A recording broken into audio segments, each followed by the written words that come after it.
लोकसभा चुनाव के करीब आते ही हरियाणा में भी सियासी माहौल गरमाने लगा है। यहां तक कि बीजेपी और जननायक जनता पार्टी का गठबंधन ही टूट गया। दुष्यंत चौटाला और बीजेपी की राहें अब अलग हो गई।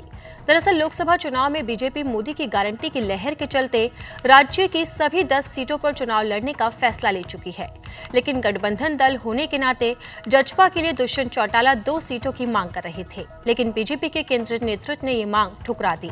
इसके चलते दुष्यंत चौटाला के सामने जजपा के 2 अन्य मंत्रियों देवेंद्र बबली और अनूप धानक के साथ सरकार से इस्तीफा देने का विकल्प था, लेकिन दुष्यंत ने इसमें देरी कर दी। मनोहर लाल जेजेपी मंत्रियों को बर्खास्त कर सकती थी, लेकिन बीजेपी ने राजनीतिक रूप से यह निर्णय लिया कि पूरी सरकार का इस्तीफा दिया जाएगा।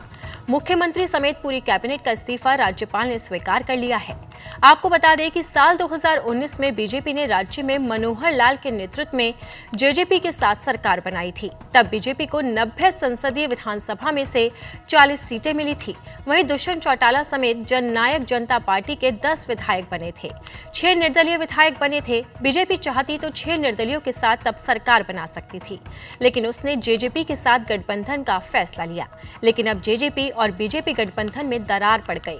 तो हरियाणा के सियासी घमासान पर दिग्गजों का क्या कुछ कहना है, आपको सुनाते हैं। इस्तीफा दे दिया माननीय मुख्यमंत्री ने, उनके साथ सभी मंत्री शामिल थे और अभी इस्तीफा गवर्नर साहब ने स्वीकार कर लिया। अब तमाम दोबारा सीएम कौन बनेगा? सीएम कौन रहेगा? साहब बताएंगे। सीएम कौन रहेगा? सीएम बिल्कुल ठीक है, सीएम साहब सीएम वही है। ये ऊपर वालों का आपसी जो भी रहा होगा, मैं उसमें कुछ कहना नहीं चाहता। जिस वजह से गठबंधन टूटा है, क्योंकि ये आपसी, ये कहूंगा जो आला कमान है उनका अपना फैसला है और इस फैसले को देखते हुए हम उनको स्वीकार करते हैं।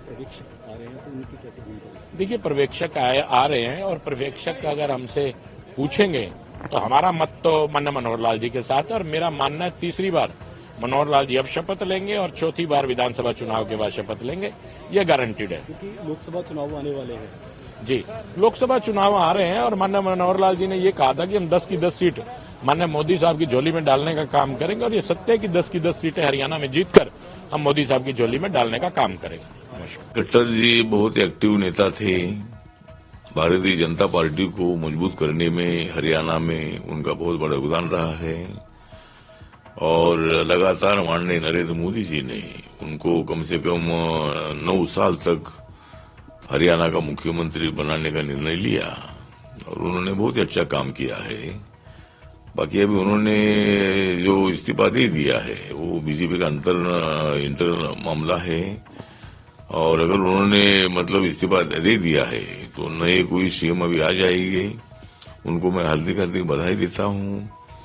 और हरियाणा एक राज्य ऐसा है कि वहां सबसे पूरी सीटें जो है लोकसभा की 10 सीटें जो है 10 सीटें 2019 के चुनाव में बीजेपी ने जीत ली है। जो हरियाणा में जो सब हो रहा है वो हरियाणा के जन भावना के दबाव में हो रहा है और हरियाणा की जन भावना, जनता ने मन परिवर्तन का बना लिया है।